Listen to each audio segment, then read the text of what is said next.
CPM നേതാവ് KJ ഷൈനെതിരായ അപവാദ പ്രചാരണങ്ങൾക്ക് പിന്നിൽ കോൺഗ്രസ് ആണെന്ന ആരോപണത്തിൽ പ്രതികരിച്ച് പ്രതിപക്ഷ നേതാവ് VD സതീശൻ. ഇത്തരമൊരു പ്രചാരണം എങ്ങനെ പുറത്തായെന്ന് CPM തന്നെ അന്വേഷിക്കുന്നതായിരിക്കും നല്ലതെന്ന് VD സതീശൻ പറയുന്നു.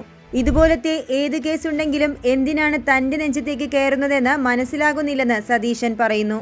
തന്നെയും വൈപ്പിൻ MLA KN ഉണ്ണികൃഷ്ണൻ MLAയും ചേർത്തുവച്ചുള്ള പ്രചാരണത്തിന് പിന്നിൽ കോൺഗ്രസും UDFുമാണെന്ന് KJ ഷൈൻ നേരത്തെ ആരോപിച്ചിരുന്നു. പ്രതിപക്ഷ നേതാവ് VD സതീശൻ അറിയാതെ ഇത്തരമൊരു പ്രചാരണം നടക്കില്ലെന്നും അവർ ആരോപിക്കുകയുണ്ടായി. ഇതു സംബന്ധിച്ച് മാധ്യമപ്രവർത്തകരുടെ ചോദ്യത്തോട് പ്രതികരിക്കുകയായിരുന്നു പ്രതിപക്ഷ നേതാവ്. ഇത് എങ്ങനെയാണ് ആദ്യം പുറത്തു വന്നതെന്ന് CPM തന്നെ അന്വേഷിക്കട്ടെ. കോൺഗ്രസുകാർക്കെതിരെ ഒരു മാസമായി CPM ഹാൻഡിലുകൾ വ്യാപകമായി പ്രചാരണം നടത്തിയപ്പോൾ ഈ മാന്യതയൊന്നും ഉണ്ടായിട്ടില്ല.